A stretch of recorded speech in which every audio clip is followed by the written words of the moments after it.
Chapter 23, from 1824 to 1836, Section 12, a work of Edward Gibbon Wakefield, professed to detect the errors in British colonization and to prescribe a new and more effective plan. It consisted in selling land at a sufficient price to combine labor and capital, to collect all the elements of civilization, to prevent the dispersion of population, the premature possession of land by the workmen, and speculation by jobbers. Thus, a colony, on this model, was compared to a tree transplanted, the fibers of its roots undivided and its branches unbroken. For several years previous to this decisive change, the desire had been widely expressed to relieve the parent country by the emigration of paupers. Sir William Horton devoted great attention to the subject.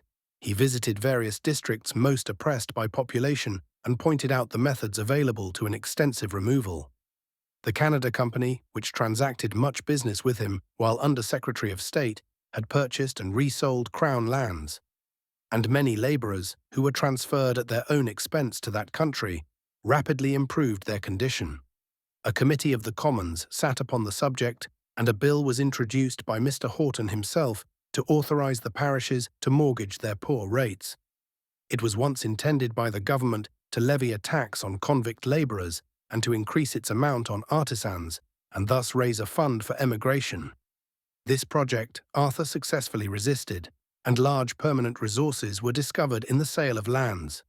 The parishes were not willing to incur the outlay, and it was opposed by many who were persuaded that the poverty of the labourer resulted from oppression.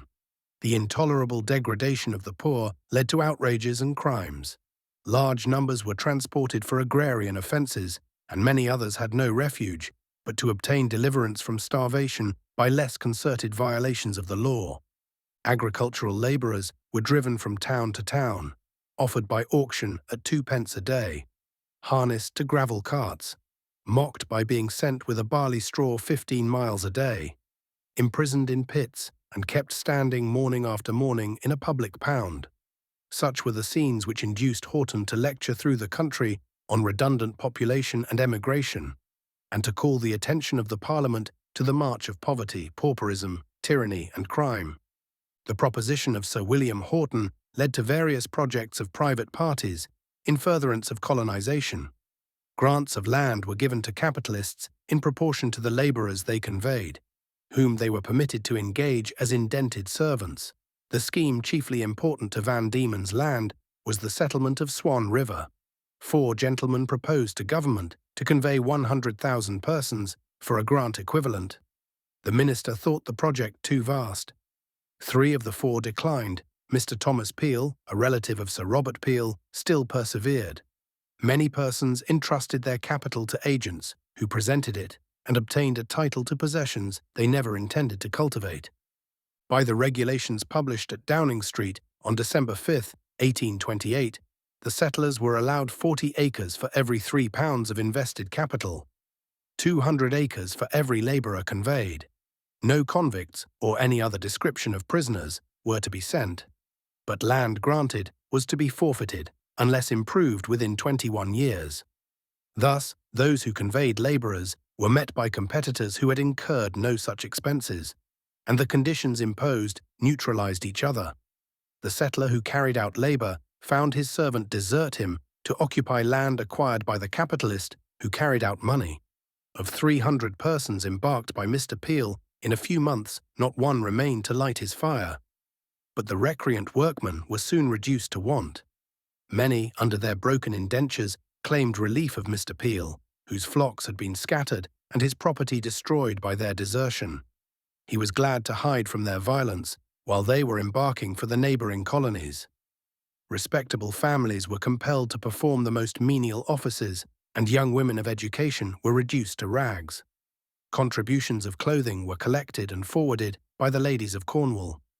Many were brought to Van Diemen's Land, as to a city of refuge. The population, from 4,000, decreased to 1,500, and the ruined landholders petitioned the government for a share of convict labour, a boon which the elder colonies deprecated, and the minister refused in 1835. Swan River seemed to promise a desirable market, and the merchants dispatched vessels with provisions and cattle. Mr. Gellibrand speculated largely. On the whole, the returns were not equal to the outlay, and although sometimes great profits were realized, Van Diemen's Land was injured by the trade.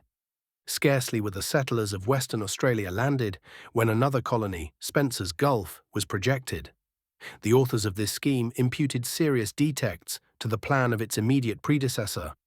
The low price and extensive holdings, the want of combinable labourers, and the imperfect organisation of its social fabric seemed to account for its disasters. A body of persons concurring in the Wakefield system of colonisation and comprehending many members of the House of Commons formed themselves into an association and applied to the government for the necessary powers. After considerable discussion, the minister declined their proposal, and the realisation of their hopes was deferred several years. The more active partisans of the scheme kept it before the public. An act passed the legislature on the 15th of August, 1834, empowering the Crown to erect South Australia into a British province. Commissioners were appointed for the sale of land and for the conveyance of emigrants. It was determined that the price should be sufficient to prevent labourers from buying land and furnish the cost of their emigration. The company were authorised to borrow £50,000. If, at the expiration of 10 years, the population should not reach 20,000, the control of the land was to revert to the Crown. With a population of 50,000, they were to obtain the rights of political freedom, and no convict ship was to anchor on their shores. The upset price was at first £1, and for a time 12 shillings per acre. The intended colony was viewed with distrust by the elder settlements for the theoretical character of the plan, and its entire opposition to the then prevailing notions of penal labour. The advocates of the enterprise lost no occasion to denounce the social condition of Van Diemen's Land and New South Wales, where, however, the scheme was pronounced insane and destined to certain disorder and ultimate overthrow. The appearance of new speculators in the Australian colonies compensated them for these reproaches. In publishing their plans, the company had always referred to supplies within their vicinity as an immediate and certain reserve. The Tasmanian merchants met them on the shore of the Royal Province. Sheep were sent over as the basis of their flocks, timber for their huts, and the various produce of rural wealth originally brought at great cost from Europe. A long succession of adventurers raised the value of produce throughout the colonies, and individuals realized large profits in the trade. But when the arrivals from England ceased, the new colony was involved in whatever misfortunes its peculiar plan was supposed to avert. Many hundreds, driven out by poverty, settled in the penal colonies, and the property of Adelaide became unsaleable. The frail dwellings were deserted, and the land lay utterly waste. Of the Adelaide traders, scarcely a house escaped insolvency, and the loss was total. Those who remained turned their land to account. Their flocks increased, and the discovery of the mines happily realized more than their early hopes. The lands sold by the company were freed from the mineral reservation. An old gentleman named Menger, formerly an attendant on a distinguished German geologist, was the discoverer of its mineral riches. He was employed by Mr. George F. Angus to select his special surveys. His occasional choice of rocks and barren soil excited ridicule and astonishment, but he was accustomed to say, "The wealth is below, not upon the ground." He lived in the cleft of a rock at the junction of the Gawler and Para, near a plot of 40 acres, almost surrounded with water, where he cultivated melons of every variety. He spoke many languages and had travelled through Germany, Switzerland, and Iceland. A mineral collection he made is in the University Museum, Edinburgh. His excursions in South Australia were intrepid and extended far. He carried a wallet and a hammer and subsisted during his wandering on gum. His conversation was visionary, and his predictions, at the time, but little regarded. The coast of New Holland, opposite to Van Diemen's Land, was almost neglected since the removal of the colony in 1803. Various reports were brought by whalers of its suitableness for sheep farming. Howell, Hume, and Batman had explored the country in 1824 and had acquired some knowledge of its quality. In 1827, an application was made by Messrs. J.T. Gellibrand and Batman to General Darling for permission to land stock, to the amount of £50,000 in the neighbourhood of Western Port. This project failed, but in 1835, Mr. Batman, called the Australian Pen, acting for certain colonists, of whom a nephew of Arthur was one, proceeded to Port Phillip. Several Sydney blacks, under his care, had acquired the English language and accompanied him thither. This important expedition embarked in a colonial vessel and landed on the 26th of May on the shore of Port Phillip. The civilized blacks were now decked with native ornaments and advanced towards the fires of the Aborigines. But they had fled. They were, however, tracked by Batman's company, who opened a friendly conference and were perfectly understood. The natives displayed some apprehension and intimated they had already experienced injury from the English. Batman gave them presents of tomahawks and trinkets and conciliated their fullest confidence. Some time after, the party met the chief of another tribe, who had heard reports of the white man's liberality. He conducted them towards the huts, but in their progress they were surprised by a hostile array of the natives. The blacks of Batman's party called out to them, and amity was established. Batman took the spear of the chief, who carried his gun. He then proposed to live among them. The conditions were explained to their satisfaction. The Treaty of Penn with the Indians was the model of the covenant with the tribe of Dutagala. They conveyed a tract of 600,000 acres for blankets and other objects of native desire, and an annual payment of similar articles to the value of £200. This deed was signed, sealed, and delivered by the natives in due form. The report of this expedition was presented to Arthur, who warmly concurred in the occupation and approved the consideration of native rights, but observed that those rights had been disregarded in the recent colonization of South Australia, and that Port Phillip was within the government of New South Wales. Arthur was desirous of making that territory dependent on Van Diemen's Land.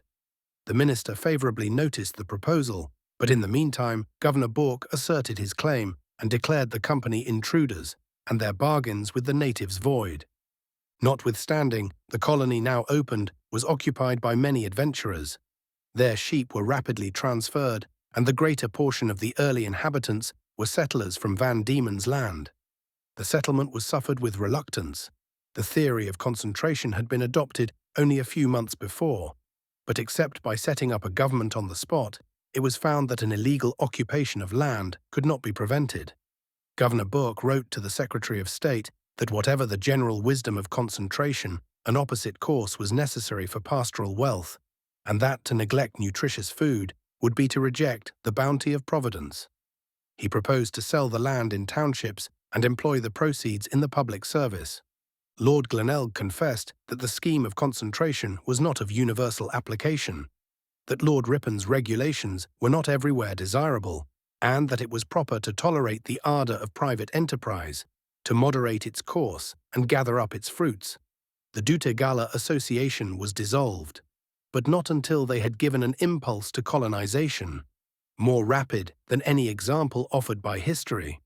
This peaceable occupation contrasted with the cruelties inflicted at Twofold Bay, a whaling station now rising into a province. While these plans of colonization were in progress, the social condition of the penal colonies was constantly discussed. To correct the evils admitted on the spot and to obviate the dangers apprehended at home, it was determined by the ministers to promote the emigration of mechanics and females. One series of plans were proposed for New South Wales and Van Diemen's Land, and with the same general results. The policy of government required the emigration of free mechanics. The employment of prisoner artisans by the local government was disapproved by the Crown, and Colonel Arthur was instructed to assign them to masters and contract for public works. In defending this measure, he had maintained that the high rate of wages would subvert the design of transportation. The employer would indulge the workmen, and to obtain their full strength supply the means of sensual gratification. In 1831, a notice appeared inviting the opinions of the colonists on the subject of emigration. Lord Goderic solicited the assistance of the settlers in removing the population which the colonies might employ and England spare. They were requested to state what amount of money they would engage to afford and what class of servants they required. Such as contributed to the cost were promised a preferable claim to engage them. The notice was received in silence. No public meeting was held. The servants of the Van Diemen's Land Company had generally deserted their employers, and in the colonies the valuation of pauper labourers, compared with convicts, was not great. and although some extended their views beyond the moment, the chief object of most persons was to secure a fortune and be gone.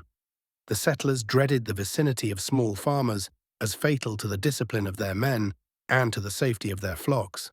This notice was on its way when Lord Howick, on the behalf of the Colonial Office, addressed the Lords of the Treasury and proposed a loan of £10,000 to be repaid by the Land Fund. The proceeds of sales were then a matter of conjecture, but it was the opinion of the Secretary of State that these resources should be devoted to emigration, especially of females. He calculated that a growing population would more than compensate for the cost by extending the basis of colonial revenue in 1831. In this view, their lordships concurred, and a commission was instantly appointed to carry out the design. During this emigration, the supply of labour exceeded the demand, and a benevolent society was formed to succour the numerous poor. The governor advised that no labourers, except mechanics, should be sent, and 4 members of the Legislative Council protested against the outlay. They stated that the support of 100,000 prisoners, without expense to England, was a sufficient benefit for a colony to confer, that the poor house prisoners and the jail prisoners were equally demoralized, and the first more insolent and uncontrollable. They contended that the expenditure of the Land Fund out of the colony was to complete the mischief resulting from the cessation of grants, the calamities of which it was fearful to anticipate. The colony was thought likely to afford a desirable home for Chelsea pensioners, who commuted their pensions for 4 years' payment. 46 embarked in the Science, with Messrs. Backhouse and Walker, whose reports of their conduct explain their subsequent misfortunes. They were intemperate and thriftless, and passed the voyage in disorder. The women were nothing superior to their husbands. On their arrival, they expended their money and sunk into misery. To this there were some exceptions, and here and there an old soldier may be found whose property has risen in value to a competence for his declining life. The land they were enabled to acquire was, however, generally too small in quantity to yield a living from their unskilled and irregular toil. Their distress excited more discussion than sympathy. They requested the sheriff to call a meeting to inform the Crown of their unspeakable sufferings. The Home Government resolved to advance £200 to married mechanics willing to emigrate to this colony. They gave the parties the amount, who were expected to sign a warrant of attorney for its repayment within 2 years. Many emigrated, but few paid. A Mr. John Hose, who did so, was noticed for his singular honesty, but the greater part evaded the liability with success. Females were expected to repay £8 towards their passage, but many were minors, and the proof of their handwriting was not easy, and few regarded the obligation as just. The demand of this pledge contracted the choice of emigrants. Many country girls refused to sign their names to a paper, promising a sum equal to the English wages of a year, or to enter into engagements of which they could not see the end. The ordinary revenue was charged with payment and collection arising from this scheme, but the Land Fund eventually defrayed the loss. A succession of vessels with mechanics and females anchored at Hobart Town, the Amelia Thompson at Launceston. A committee of ladies in London, of whom Mrs. Fry was the most distinguished, undertook the selection of the females. They were commended for their philanthropy and care in England. In the colonies, they received but little praise. Mr. Marshall, a considerable ship-owner, was appointed agent. To fill his vessels was said to be the main object of his efforts, and that he held a low scale of female morality would not be unacceptable. The statements of the colonial press were often undiscriminating and highly unjust. Many valuable women were included in these immigrations. Many were girls of tender years, whose chief fault was their ignorance. The debarkation of these females occasioned scenes, more subjects of regret than of wonder. Thus, on the arrival of the Strathfield Say in 1834, the fair emigrants, 286, most of good character, were indiscreetly landed at high noon. 2,000 persons awaited them on the beach.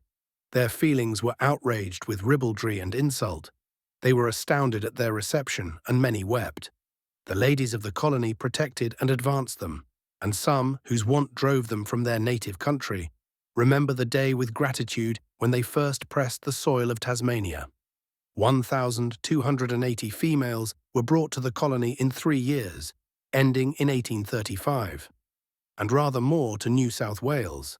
The emigrant rarely appears to advantage. The occupation of a new sphere, in which his position is uncertain, renders his manners awkward and his expectations ridiculous.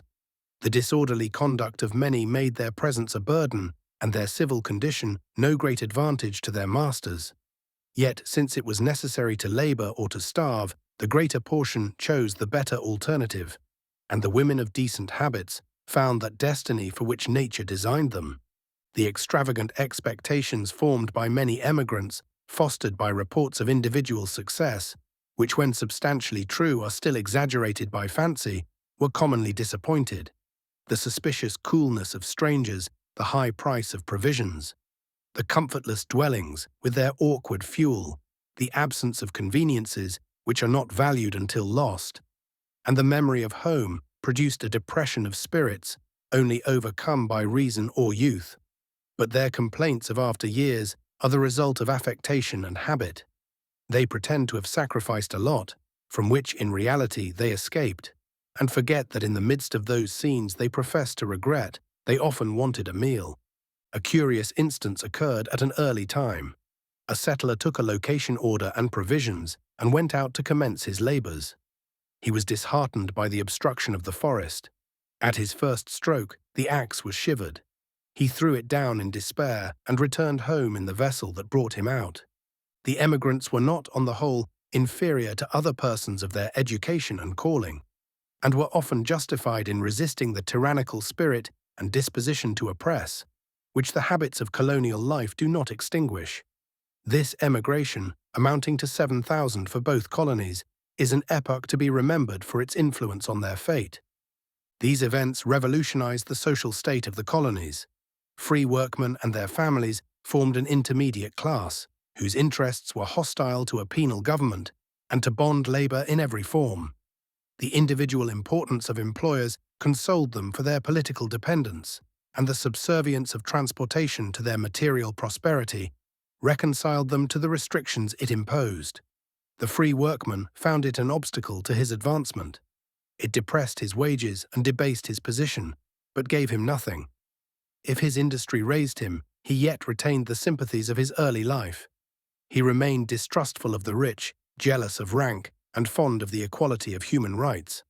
Trial by jury, legislative assemblies, and official responsibility found earnest advocates where they had often been mere rallying points of personal discontent. All this was foreseen by Arthur. When free labourers were intruded by the Crown, the great bond of his system was broken. End of chapter 23, being chapter 3, from 1824 to 1836, section 12.